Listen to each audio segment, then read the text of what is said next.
and child protective services, and they won't give them back to their loving families because they're making money.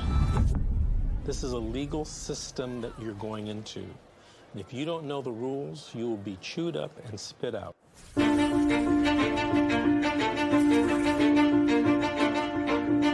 If I could say anything to a mother who just got their children detained, you're in a crisis. Yeah. Life feels like it's over. The most important thing is regaining custody of your children. The child welfare system at its core is designed to protect children who need protection, okay? And that's key, is who need protection. So social workers, out of fear, will remove more children rather than only remove those children that truly need to be removed. It's okay. It's okay. This isn't someone stole your car. Someone broke into your house. This is someone took your child, your flesh and blood. It doesn't say on this order that it was not proven. It says untrue. True. I immediately knew that, okay, well, this ain't over.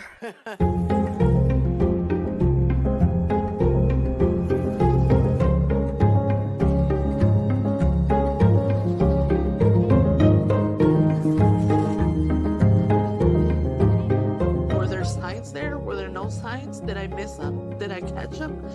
At this point, I honestly don't know.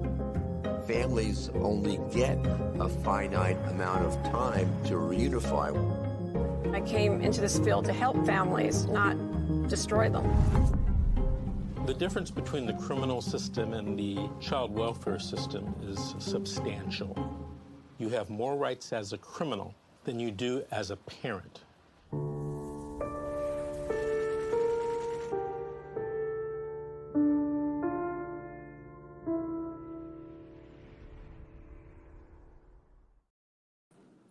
Hello, good afternoon, everyone, and welcome to CPS Current Events. I'm your host, Amanda Cisco, and I'm joined by my guest today, Tim. How are you today, Tim?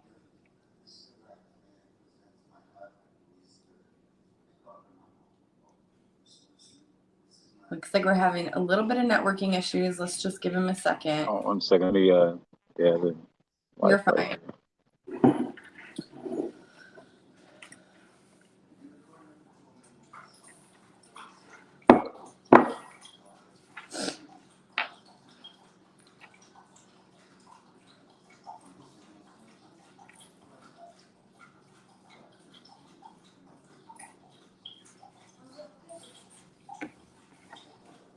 Hear me? I can hear you good now. Okay.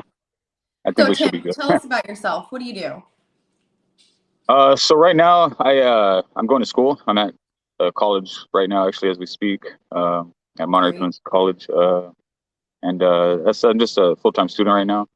I also I serve on the Continuum of Care Leadership Council for Monterey and San Benito counties, for the Homeless Coalition. Very actively involved in the community. It's a very big role I play. I play as a person that's on this council, as a person with lived experience, providing my insight to other leaders in the community. All the mayors from all the cities in the county I live in, and as well as like the head of social services, the head of the health department. Other leaders are on the same council that I was voted on to, just to provide my insight, and they trust my insight and help and guide them to some of these programs and to help solve some of the problems with the homelessness in the community. So that's really amazing. Yeah. So you work with all these people in your city. Tell me how CPS became a part of your life. CPS became a part of my life originally about a month after my son was born. They became involved in my life. The mother of my child, she's diagnosed bipolar. She has a mental condition. It's just a very, very difficult living with the person and learning to try and live with someone that has that kind of a mental condition. I've done a lot of studying on it and stuff like that. I mean, it's for anyone out there that's experienced it, it's not the easiest thing to do. Right. So, but I had actually separated from my baby's mom prior to my son being born. I wasn't too sure if my son was my son or not.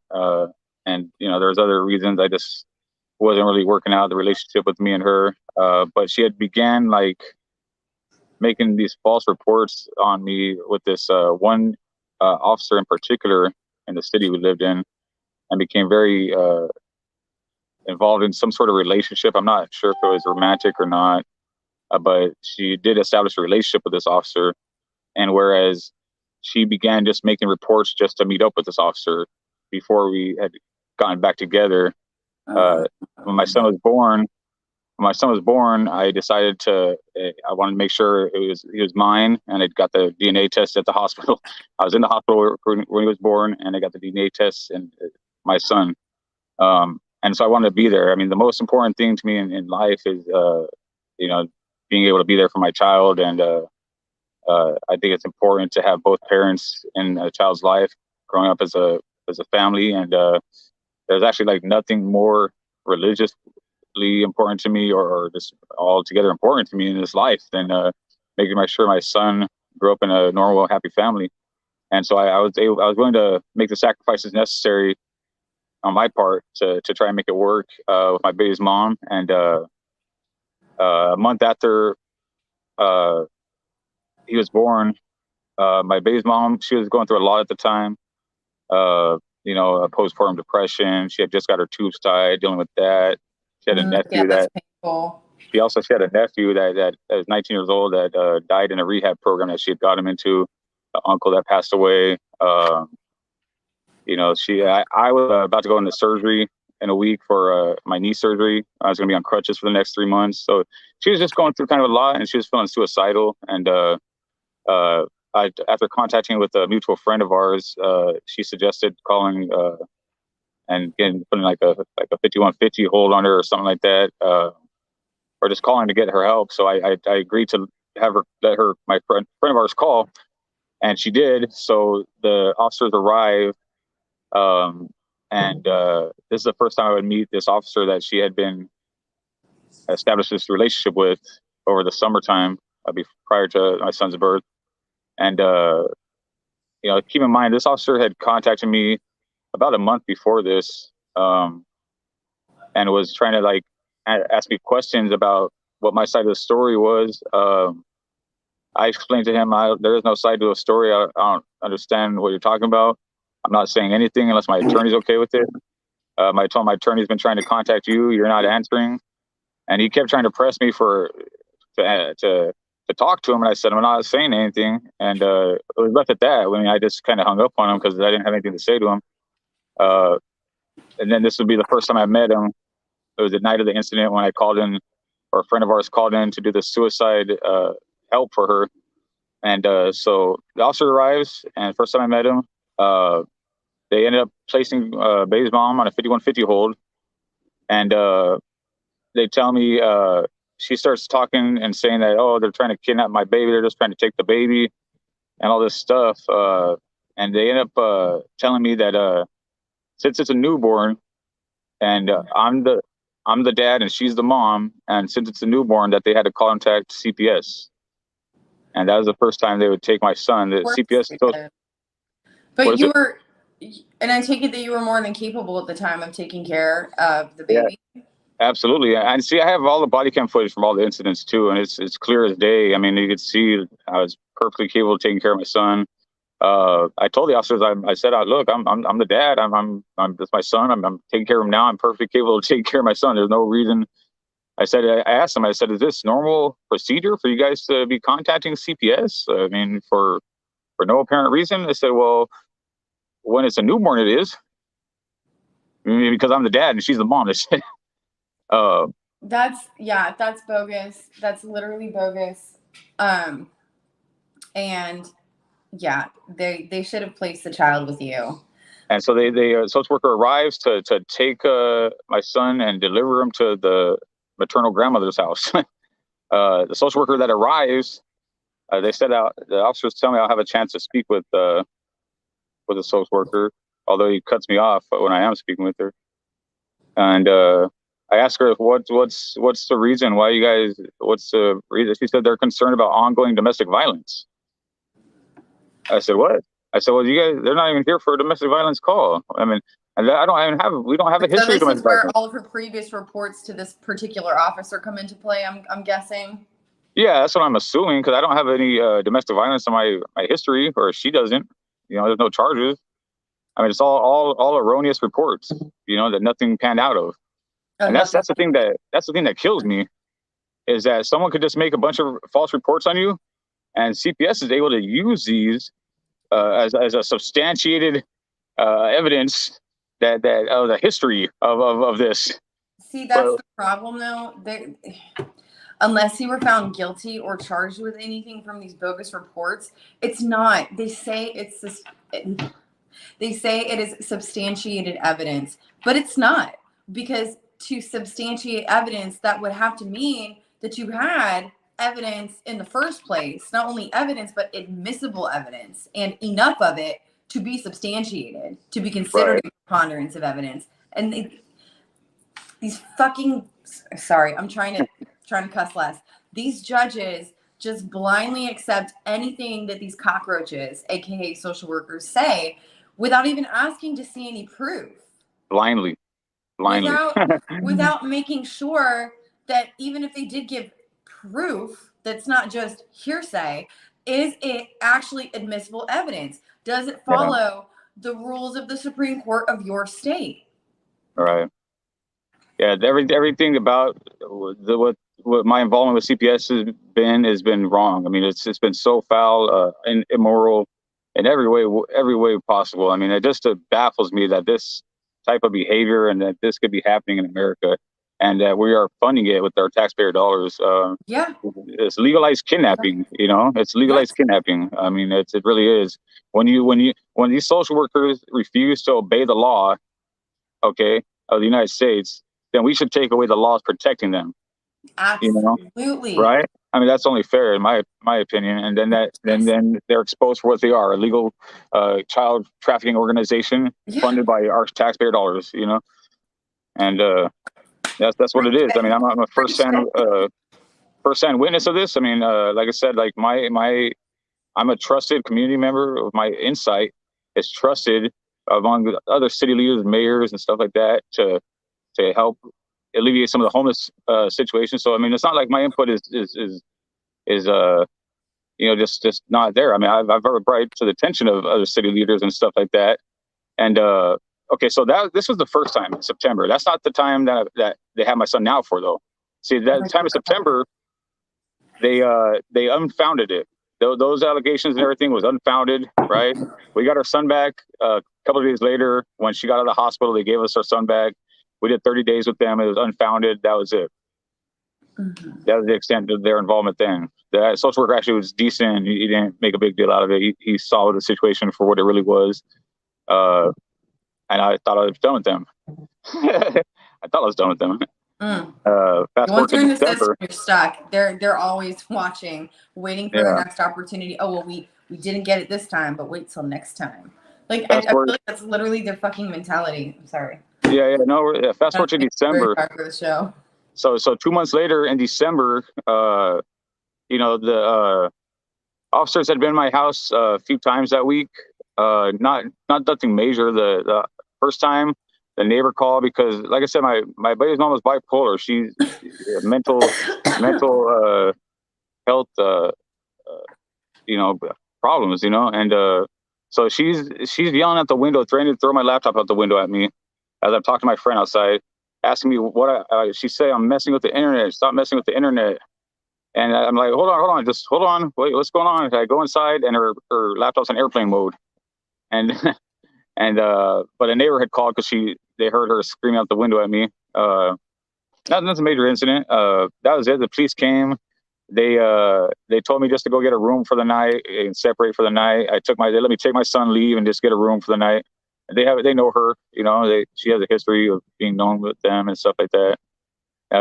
So that was the end of that. Then on the December 24th, on Christmas Eve, I show up with presents in the morning to the apartment, and my baby's mom's mom is there. Now, this lady hates me for whatever reason, is very childish. She holds a grudge against me because she wasn't allowed to be in the room with when the my baby was born, because there's only COVID. There was only one person allowed in the room. And so she holds a grudge against me for not being able to be in the room when my child was born, and hates me.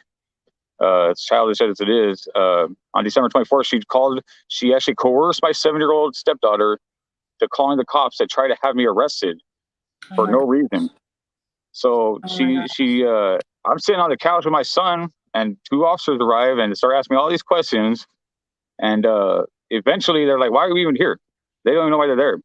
They found her, they unsubstantiate her allegations. They let me take my son and leave, and told me just come back later when she's gone.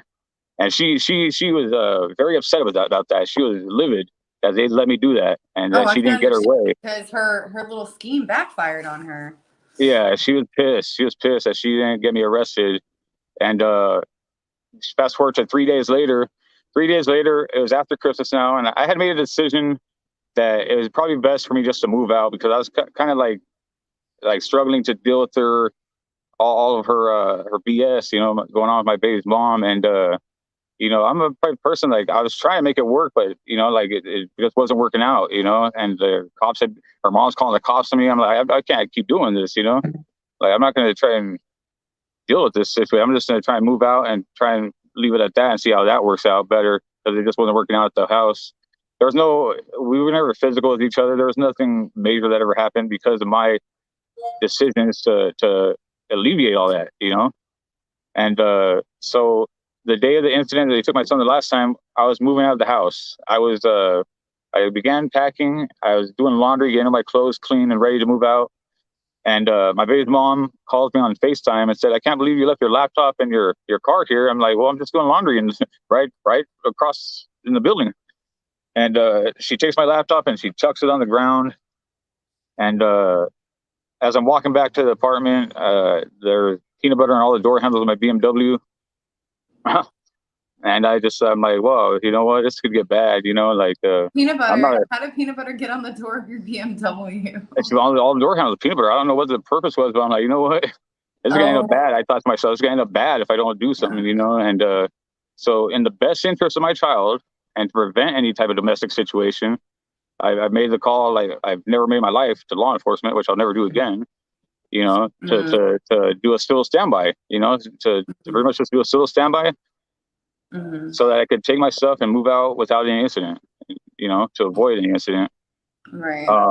The officers arrived. 3 officers arrived. The one officer that has had the history that called the CPS last time is one of the officers that leads the way, and then the other 2. They ended up doing the same thing. They 5150 her, and the officers are actually on the body cam footage. The officers convene with each other before they leave. And they talk and they say, you know what? There's no need for CPS involvement. They feel the kids are safe here. And 2 officers. Yeah. The 2 officers leave, and then that one officer stays behind. The one officer stays behind, and he walks back to the apartment. He said, "I'm just going to make sure his laptop's good, and I'm out of here." He comes back, checks with me, asks if my laptop's good, and he tells me he's out of there. I thought he left. I thought he had left, but apparently, as he was leaving, he saw my stepdaughter on the phone with the grandma. And gets on the phone with the grandma, and that's when everything changed. Everything changed. She knew him because of the relationship with my baby's mom, and she had already known him as well. So this is the same. So this is the same officer. Same officer. Yep. That she had been calling. Yep. So why the hell is she like teaming up with this officer, with this deputy, when he's going to turn around and call CPS on both of you? That doesn't seem like it was very beneficial to either one. This is the grandma. The grandma's on the phone with them now. So her mom. Her mom. So he wanted to make sure the kid wasn't going to be left with you, like your son. He wanted to make sure that your son didn't get to stay with you. If your son couldn't stay with her, he was going to make sure that it went to her grandmother. Is that? Yeah, that's what. See, he did that the first time in September, but this time he actually wasn't even. He was okay with the kids staying with me. He had no problem with the kids staying with me. Then why did he call her? So they called because the grandma saw her opportunity to get her revenge because she didn't get me arrested on Christmas Eve, and she knew the officer. So she gets on the phone with them and says, "Oh, I hate that guy. He can't be staying there. All this crap." every lie that she told them 2 days before, she's telling them again. Which, by the way, is hearsay. Hello, it's hearsay. Right. And it's just already because you don't unsubstantiated. like somebody and you say It's already something about somebody. it's already been unsubstantiated 2-3 days before this. Already unsubstantiated. All the same. And it's amazing to watch the body cam footage because, like, I thought the officers left, so they actually left and came back to take my son. You know what I mean?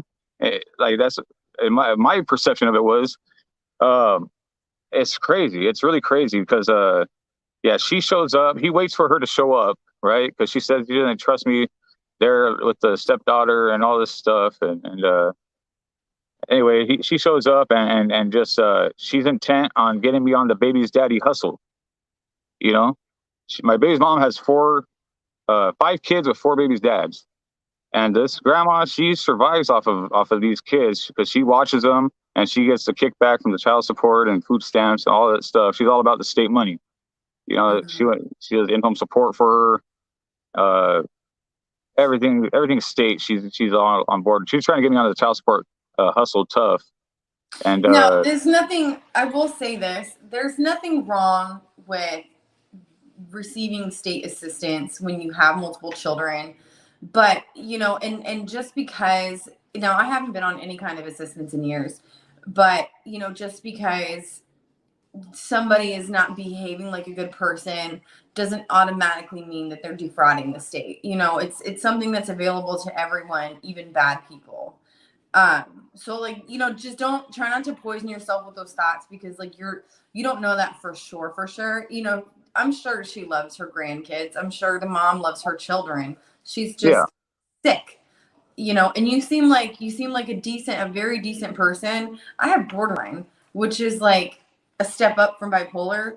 Yeah. And, I'm on medication. I try to focus on my mental health, but, I'm sure, from your experience, and I can speak from experience, if that person with a mental illness is not proactively choosing to seek out the help that they need, then it's going to be ugly. But also, just having a mental illness doesn't automatically make you a bad person or a bad mother, Right. etc. It's like it's like how far you allow yourself to go before you seek help. Right. Absolutely. Absolutely. So, gosh, but I don't, and of course, I'm not there with your case. I'm only hearing one side of the story, but from what I see, there's only one side. There's only one side. There's only the truth. Be a reason at any point for your son to be taken away from you. Yeah. So it's incredible. I have all the body cam footage. I have all the body cam footage. There's only one side of the story. It's the truth. It's all on camera. It's all there. You know what I mean? The story is what it is. You can't. It's in black and white. I mean, there's no. When you have the footage, the body cam footage, all showing everything. People say, "Oh, I've only heard your side of the story," but I mean, there is no other side of the story. And she's the one who ends up getting committed anyway. So tell me, what is a 5150 hold for those of us, including myself, who aren't sure what that is? 5150 hold is like a psychiatric evaluation hold. So they take her in and then they evaluate her psych and make sure that she's not going to be a danger to herself or anyone else. Okay. That's a 5150 hold. So it's a terminology they call it. So how long would they hold her there?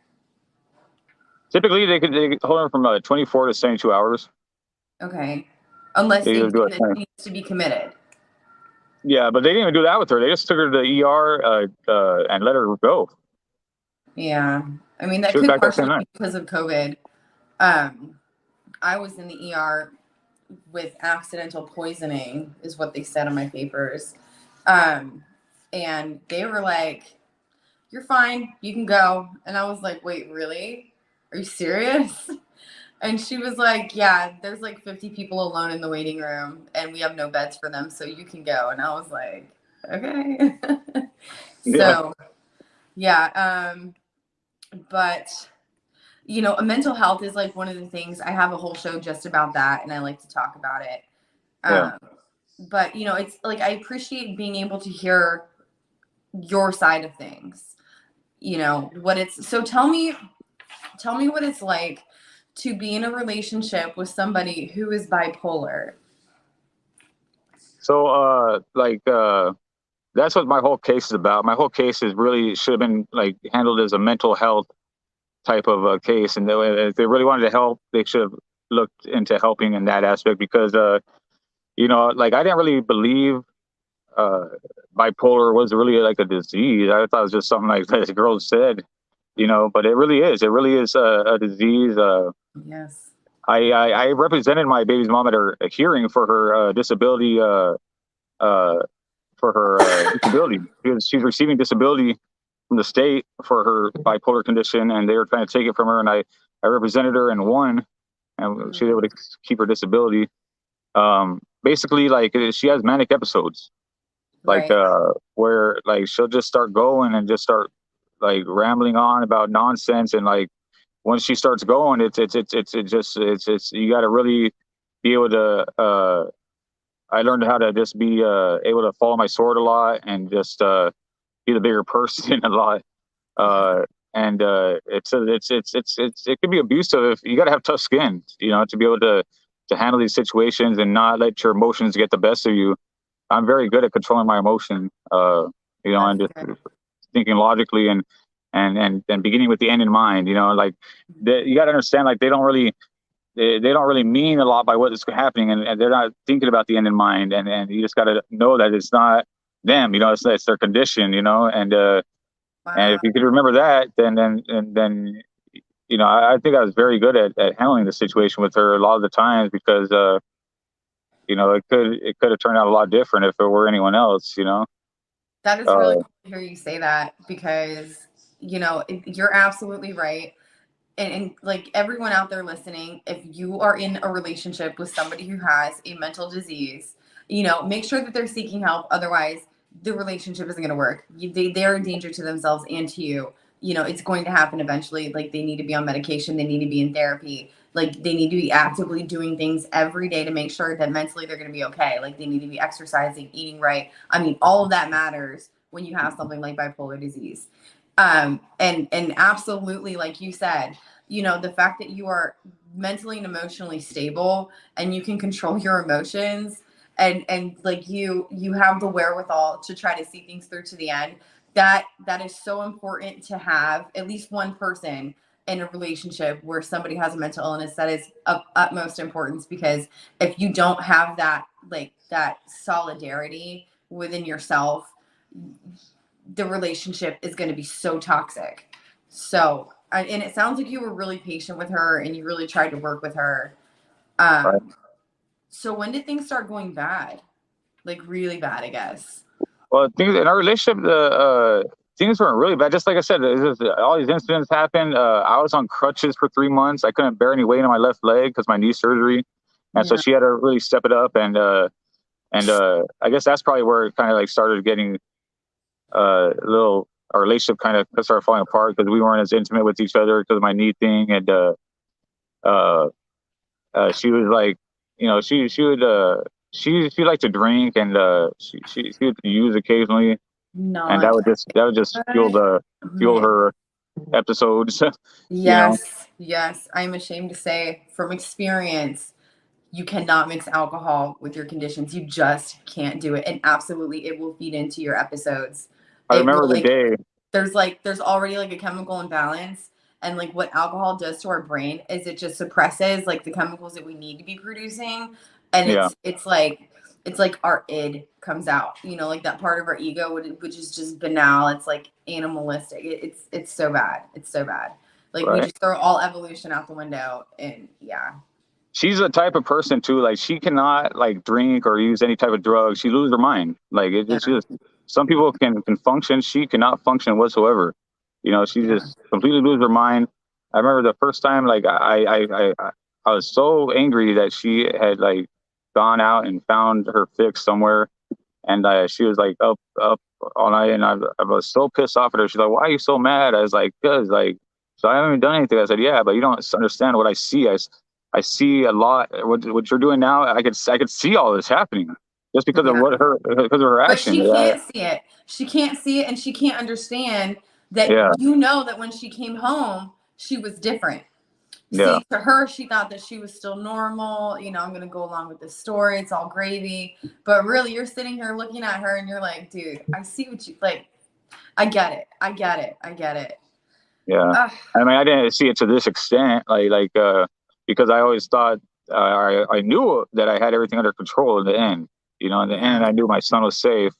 I pride myself on being a good father to my son. I mean, I didn't have a dad around growing up. My dad was absent since I was about 8 years old. And the last thing on earth I'd ever want is for my son not to be there, or me not to be there for my son. You know, my son not to have his dad around. And it's really shameful and shaming me for them to do this to me, and to say that I'm some sort of a abusive or neglectful parent is absolutely, it could be it's furthest from the truth. And they say that oh well, you just don't see, I'm too blind to, or I'm not knowledgeable enough to see how it was actually abusive and this and that. That's what they want to manipulate you to believe. You know, that's the thing with CPS. They want to manipulate you into believing that you were this person that they pegged you to be, when it couldn't be furthest from the truth. If they had actually done an investigation properly and knew the truth, you know. So actually, Together We Break Chains Production said something really that hit home. He says that people that suffer with a mental illness will use alcohol to quiet down the voices as well. That's why some use narcotics. Now, I've never, alcohol has always kind of been my thing. And that's absolutely right. Like when when you have something like bipolar, it's like, and I've played videos, to help people understand what BPD is. And it's like you have no skin. It's like going through life without skin, like you're just so deeply affected and triggered by things. And, like normal people get sad. People with BPD get really effing sad, and they can't help it. And so like when especially in the absence of my children, which I never had any issues. I wasn't drinking. I wasn't smoking. I wasn't doing anything. When I was just a single mom of my kids, I had a modest cleaning business. It was booming. Like things were great. And then, when everything happened and my ex got out of prison, who actually did beat me nearly to death many times. And it's like these courts are protecting him and saying that I did these horrible things to my kids. And there's absolutely no evidence. And it's just sickening. Like I completely lost touch of reality because I'm like, there is no way that in this supposedly free country that we live in, we are actually doing this to our families. Like there's no way that I walked into this courtroom this month and 3 months later and 3 months after that, and that shit actually went down. Like there's no way I must be in some kind of alternate fucked up reality. $2 in the swear jar. But I couldn't comprehend it. And that's when like the pain got so unbearable that I started drinking wine. And it was like, it started off with just a couple glasses. Then it was like a couple bottles. Then it was just like a whole 1.5 liter. It was just bad. And then like I would be so drunk by myself and like what I call my house sometimes is Cryberia. So I'm here alone in Cryberia. It's me and my dog. I'm just like, I'm so drunk on wine and I'm screaming, I'm crying, I'm like breaking things. It just sucks. And that's just not a place where mentally I want to be. So, Together We Break Chains definitely had a good point. There is a reason why, your ex wanted to drink and just get to that mental point. But we never start drinking and say, oh yeah, I'm going to do this at the end of the night. It's like, okay, I'm in a lot of pain right now. Let me use this to help calm it down. And we never, no matter how many times the cycle repeats itself, for whatever reason, we just never like have the wherewithal to say, if I pick this up, I know where this is going to go. Like, we just don't even think that far. All we're thinking about is how much we're hurting right then in that moment. right. But, sorry, I digress. That was just my. No. You're absolutely right. I agree 100% with that. I could see that. I could see that definitely. I could relate it to my baby's mom as well. I believe that she probably thinks the exact same way. Yeah, but it's, again, it's not healthy, and you have the right to live peacefully. You have the right to live peacefully with your child. And if you guys can't do that together, then, both parties need to be adults. And I'm not saying at all that you're not being an adult, right. But, it's important that both parties, all parties involved, actually, CPS included, everybody needs to grow the F up and just handle it maturely, like an adult, not kidnap kids for money. So frustrating. Yeah, so like, so I looked up the social worker. Their income is public information. if everyone realized that, you just search their name online on Google and you can find out what any social worker is making anywhere. It's Really? public information. Absolutely. Yeah. Okay, so what kinds of salaries have you seen? Well, the social worker that's responsible for taking my son, he made $180,000 last year. $180,000. Are you serious? It's public, and it's just public information. I mean, it's not. No, I mean, that's and I looked up a couple of the other ones involved, and they're all about the same 150, 160. And so the one that took my son, he had 70,000 in regular income, his salary income, and about like 10,000 was overtime pay, and then the other 80,000 or whatever it was came from other sources or other revenue, something like that. I don't know how they worded it exactly, but it was other types of compensation. That's what they said. Other types of compensation. Oh my gosh, because when I looked this up before, I was seeing figures like $60,000-$70,000 a year. No.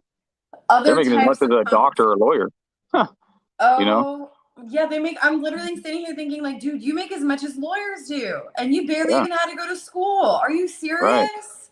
Right. Unbelievable. Oh I my cannot believe that. Now it made sense to me that, okay, well, there's definitely some incentive there. You know, they so like back to when they took my son. So Yeah. the grandma shows up and she just starts bad mouthing me. She's telling them that she said, well, the officer's actually kind of got my back, and he's saying like, well, they've already been involved. They know what's going. The situation here is they already know. But what do you think they're going to say this time? If they already know where the situation. And the grandma's like, well, it's because they lied and said they're doing this and doing that and going to programs and this and that. All a bunch of lies. She told them like, but that was a lie. That's not what happened. They just saw that the situation was what it was, and they just and that was it. You know. She said that the grandma told the officer that I was always in the restroom using drugs, and she knew because she was there burnt spoons. The officer says, well, you just walked to the house, you didn't see any burnt spoons, and she just hates me so much. She's never even around me to even be able to say that. I've only met the lady like 3 times in my life. You know what I mean? She says that everything, she just said a bunch of lies. Everything she said was a lie that she tried to tell them 2 days before, and the officer is unsubstantiated. She's telling the same thing to this officer that she knows, and he until he gets on the phone and calls CPS. He's just like, well, let me get on the phone and call CPS and let me see what they think, you know. You know So what I would have told Grandma? I would have said, listen, you need to go home, get off my property. Well, they're outside. They're outside, like in the parking lot of the apartments. I don't even know what's going on. I thought the officer left. Closed my door, shut my blinds. I would have told her, if you I have was an inside, issue no. with me as a father, then Yeah. take me to court. Unless you have anything else to say to me, have a good night. You are not welcome here. If you so much as knock on my door, you're trespassing. Goodbye, officer. Am I being charged with something? Okay, then you have a good night. So you got to remember, I thought the officer left already. I didn't even know he was still there. That's not right. That's got to be like a violation of some kind of rule. My door was closed. I was inside of my baby just taking care of him. I wouldn't have answered. I wouldn't have answered anybody. Well, my stepdaughter, what happened was, so my stepdaughter was running back and forth, you know, like, and I'm trying to figure out why he's still there. And the officer comes back and he tells me that, oh, I just let you know I'm contacting CPS. And I told him, I said, you're the only one that does this. Why are you contacting CPS? Why are you getting them involved? I tell him. He said, well, you know, the grandma has her concerns. I'm like, that's crazy, man. Like, why is it only you that does this? I said, just because you have this relationship with my baby's mom or whatever. He's like, oh, I have no relationship with, like, I'm like, okay, whatever. I mean, I told him that's crazy that you would do this, you know? And then, so he gets on the phone with this department, and he said that there was little to no food in the fridge or freezer, which is a lie. I have the body cam footage. There's plenty of food in the fridge and freezer. Plenty. Yeah. And the baby only eats formula. He's only 3 months old. He only eats formula. It's funny though. So he gets on the phone with the social worker, and he's telling the social worker, like, he's saying that because my stepdaughter said that the mom's always yelling at her to shut up, and so he said his concerns were about the mom telling the stepdaughter to shut up. He said that the stepdaughter said that she doesn't cook for her when I'm there. But he said it's because the dad necessarily is the one that cooks for them. Yeah, because I do the cooking. What does that have to do with anything, right? And he said that he felt that the kids were fine with me. There wasn't any reason that the kids couldn't stay with the dad. He tells us the social worker on the phone. But yet, I don't know how that translated to the social worker to being imminent danger or extenuating circumstances, but they still felt the need that he said he was just inquiring. He's just making the phone call to inquire if they wanted to send someone out, you know? And that's what he told them on the phone. And they took that as extenuating circumstances and imminent danger, apparently. And so before they could even get there, I had my mom show up before they could even get there, right? My mom was there. I also have a neighbor lady that's a part of my support team that helps out with situations. An older lady that's a nurse that my baby's mom respects and stuff like that. Usually if I need help in situations, she'll be there for me as part of my support group. She was there before CPS even got there, right? Okay. So I have my whole support team there before CPS even arrived. Okay, right? And, that's good. That's so good. Yeah, but they show the social worker shows up and meets with the maternal grandmother outside first before even contacting me. Off your property. I don't care if a social She was off the property. She was in the parking lot of the apartment complex. She was out there. She was on her property. She had no right. See, so possession, and this was a police officer that told me this a long time ago.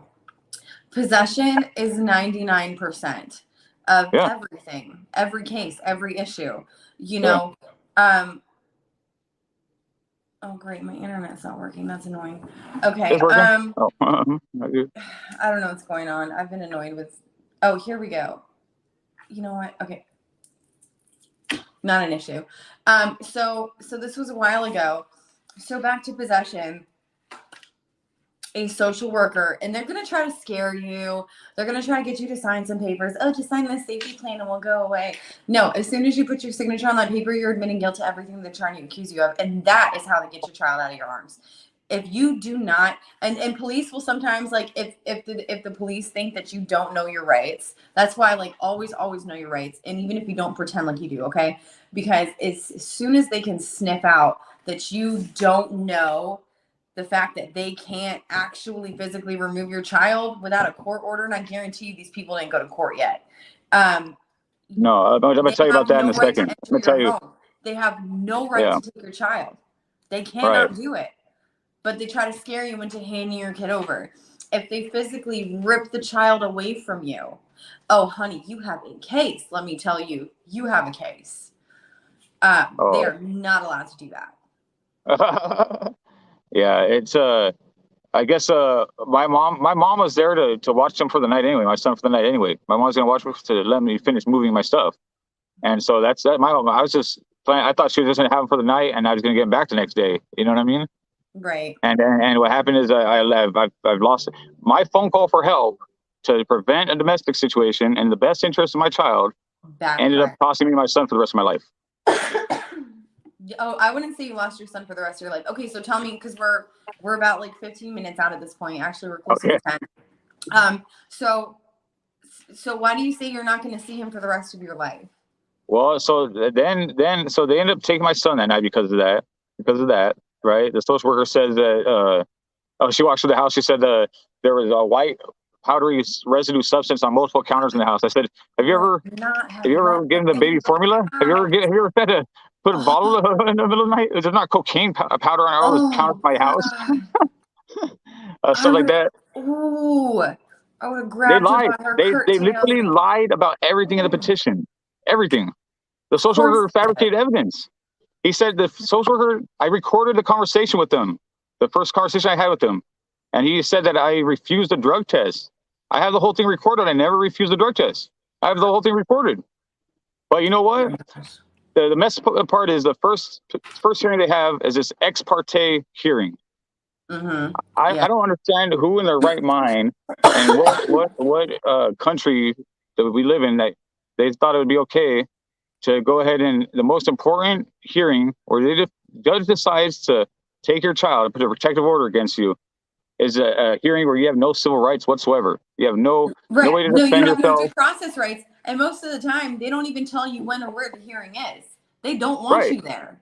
That's a violation of the 14th Amendment right there. Yeah, what it is they give the social worker gives their erroneous petition to the judge, filling it in with exactly what they know the judge wants to hear, to take your child, all a bunch of lies that I have evidence for, that as lies, but I can't present it to them. The social worker said that I would be able to write a statement. No, you can present it to them. You just have to know how. You have to know the rules of evidence. You have to know the rules of civil procedure. It's another part of studying your rights.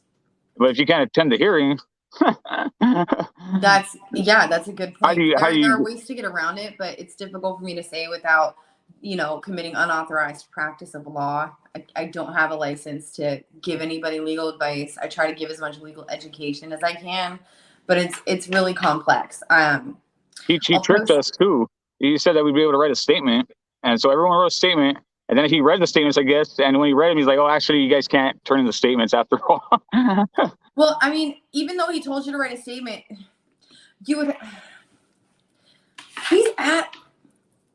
these jerks don't even know what they're doing.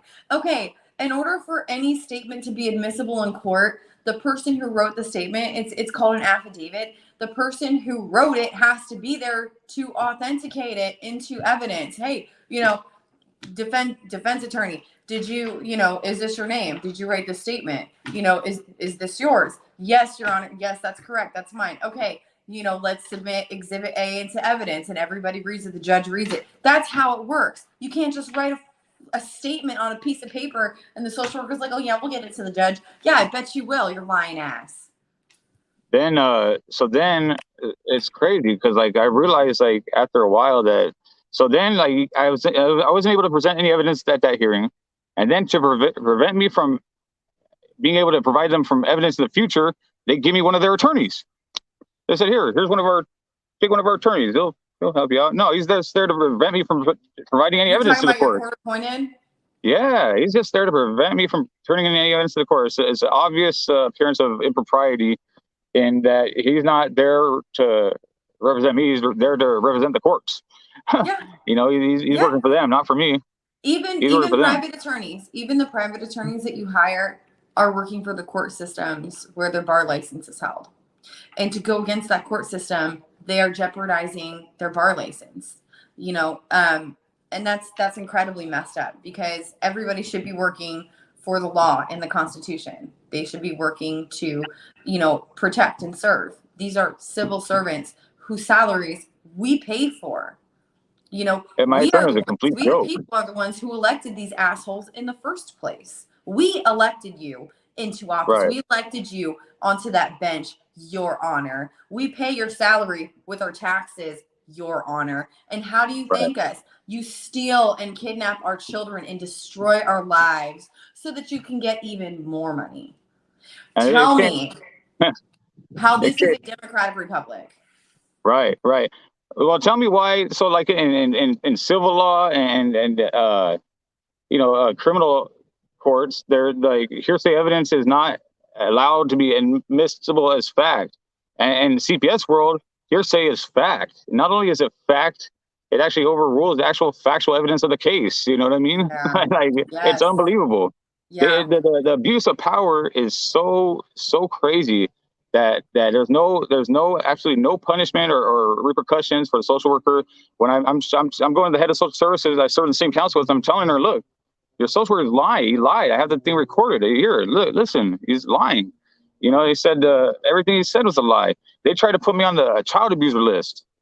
Oh, I was pissed. They tried to put me on the child abuser. I called him up. I said, "Look, in order to do that, you have to substantiate this is fact. And I have evidence that this is not fact. It's not fact. It's not fact." In your petition you turn in. Did they back off when you said that? So he calls me back later, he's like, he was pissed off. He was telling his boy, he's like, "After speaking with my supervisor." Give him a second. I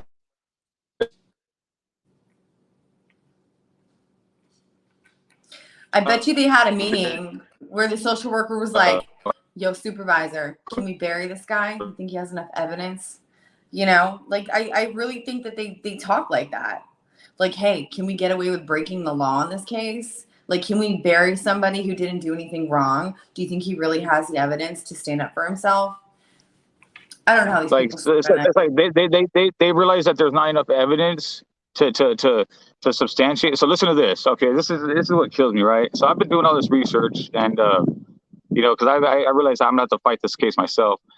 Just Yeah. recently, like a month ago, I finally was able to get my attorney to withdraw finally after so long from representing me, and I got a substitution of attorney appointed finally. Hopefully this one has no phone. This new attorney has no phone, so we'll see how well I've heard he's Has actually no pretty good though. phone. Yeah, he doesn't have a phone. Doesn't believe in phones. Did I hear that correctly? An attorney with no phone. Yeah, no An phone. attorney with no phone. He has no phone. Yeah, it's the best way to Not get hold even of his an email. office phone. You don't have an office phone. You don't have an office No, phone no. in your office. The number he But I does have have a listed fax just goes machine. Do you have a fax machine? Can you email. receive? He doesn't have a fax machine. Terrible attorney. I had to go find his email like online somewhere. You cannot. Like after Okay, you searching for a cannot while. email evidence. That is not a sufficient service of process. Like you can't do that. If you're receiving evidence or motions from the other party that were filed with the court, if you're not delivering it in person, it has to be faxed. You can't just email it. But these people email it all over the place anyway. That's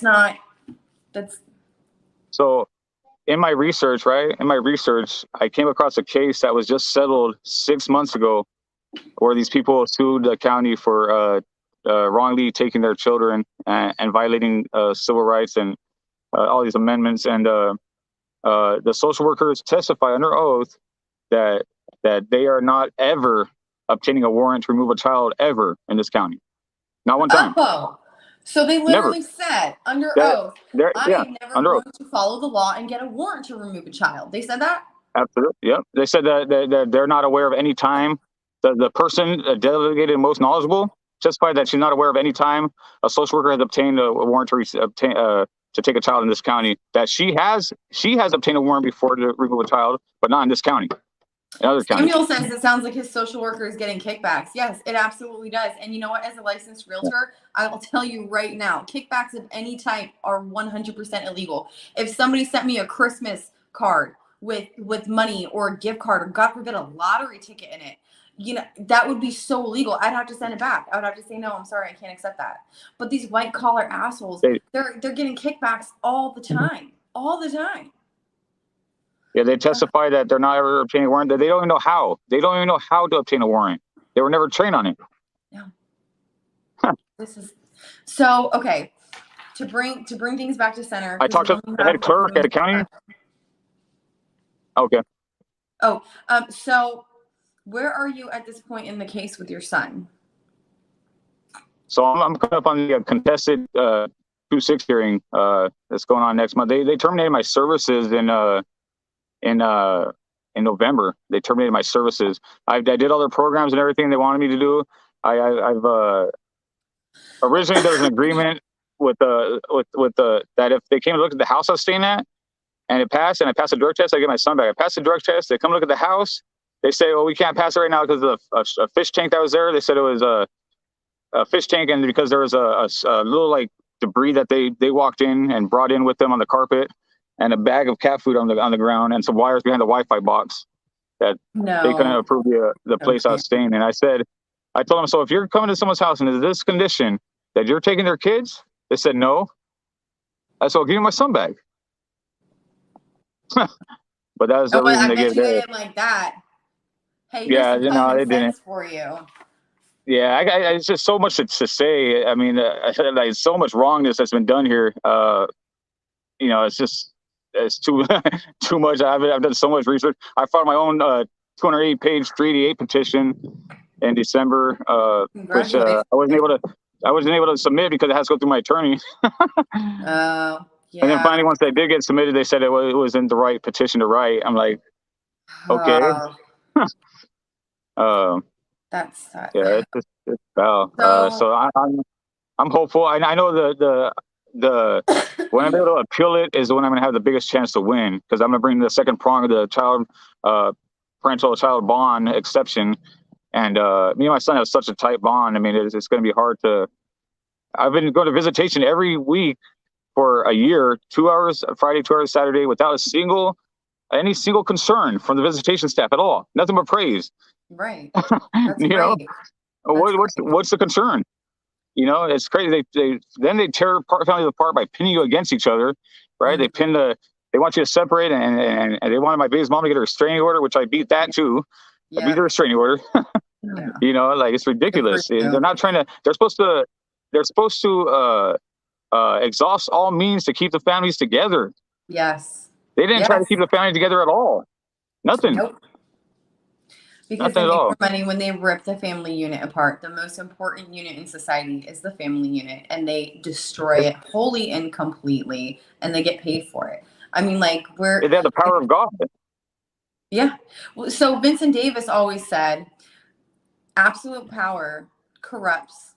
Absolutely. And that is so true. Absolute power How corrupts. about this one? These people were given so much power who don't even, what? Oh, rarely does the power of God come with the wisdom of Solomon. You know, I just started going to church again. I'm going to this Filipino church now because my kids are half Asian, and it just it helps me feel closer to them because I learned so much about their culture so that I could teach it to them because their dad was a piece of garbage. Anyway, so I couldn't count on him to do that. But you know, growing up as an Asian American, you know, it's like you know, making sure your Black children are raised right, and like making sure that they know their culture, their history. You know, like they know important things that have happened throughout life, and you know, just so they have that identity and they know who they are. So anyway, I'm still slowly getting back to the whole God thing. I was so angry with him. I never stopped believing in him. I just started hating him. And it was like that for a long time. I just don't understand how he can just sit here and twiddle his thumbs while our families are being ripped apart. Our kids are He's angry. He's angry. He's angry. He's angry.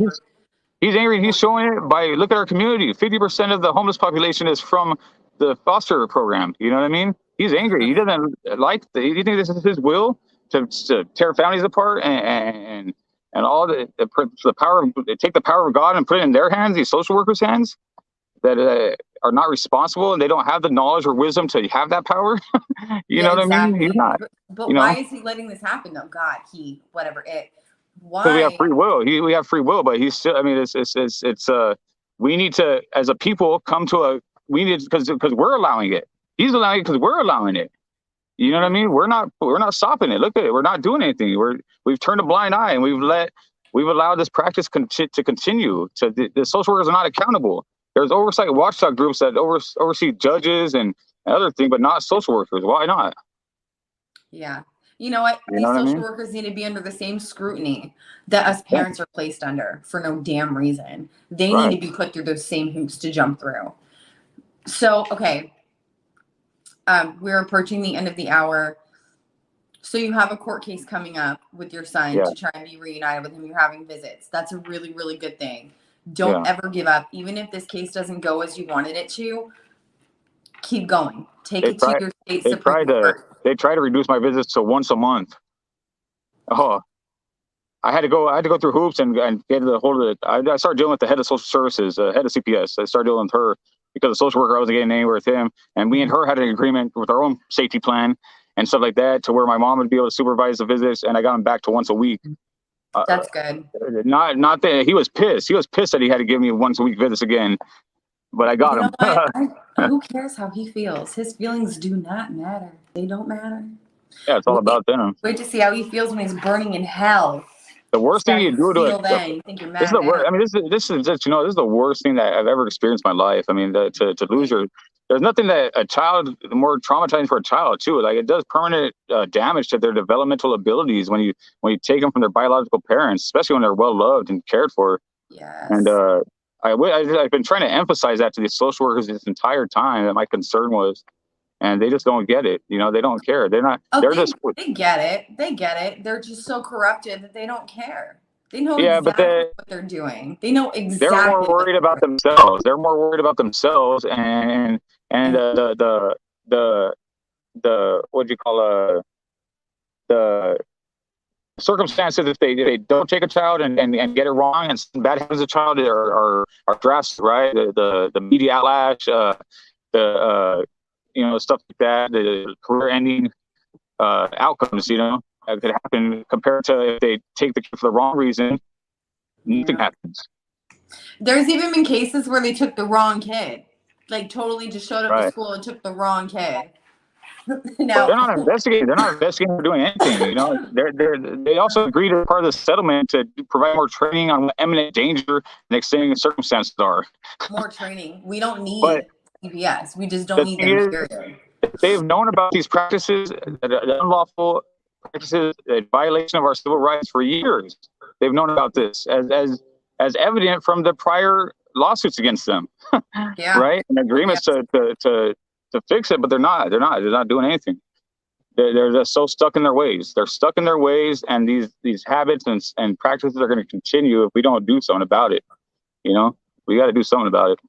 I've been thinking for a long time, and I've got some friends, you know, that are huge advocates, and we're putting our brains together. May 21st in Washington, D.C., there's going to be a family rights rally. It's going to be huge. On May 10th, there's one in Sacramento. Oh, because you're West Coast. Yeah. Thank you, Sonia. So we're at the end of the show now. Before I let you go, I do want to ask you something. If your son was watching this show right now, no matter how long from now, what do you want him to know about what's going on? What do you want to tell him? Just that he knows. My son's 1 year old. He's very smart. He's very smart. Even the first visit I had with him at the place, the lady came to give us a 5-minute warning, and he's like 3 months old. He's just mugging the lady. Right? She took a step back. She's like, "I'm mugging her," and she took a step back, like, "Whoa." Oh, wow. He's that in tune, right? And she's like, "Whoa." I told her, "You see this? You see the bond that we have? You guys are breaking that bond right now by doing this to us. You know, it's not right what you guys are doing." And he knows it's not right. I'm pretty sure he's really well aware. As it sounds, you know, he's very smart, and I want him to know I've been fighting for him, you know, and if I have to save millions of Americans to save him, I'm going to do that, you know. Amen to that. Well, you know, Tim, it's been such a pleasure, honestly, having you. I don't take no L's. Yeah, right. I don't take no for an answer. No, I really appreciate all of the insight and the value that you've added to our show today. When is your court date? My court date is May 10th. Okay. My court date. I would like to have you back on again to give me an update, to give us all an update. And I'm sure there's more parts of your story that you weren't able to tell us today. So I want to give you another chance, you know, later on to come back on and, you know, share that with us and just share your experiences. And I have a lot more questions too, but you're a very respectable person. I believe you. Honestly, like, my opinion isn't worth a lot, but I believe what you're saying is true. I think that you're a very stable person, a great father. You know, so I'm so sorry that you're going through this. Just don't give up. Do not give up. So I will have our producer reach out to you in a few weeks to see if we can schedule you for a time to come back on. Does that sound good? Yeah, sounds great. All right. Well, thank you again, Tim, for coming on. Everybody, I will see you on Thursday for Fight CPS, the Civil Rights Struggle. And everybody have a fantastic evening. You have a great day. Of course. Bye-bye.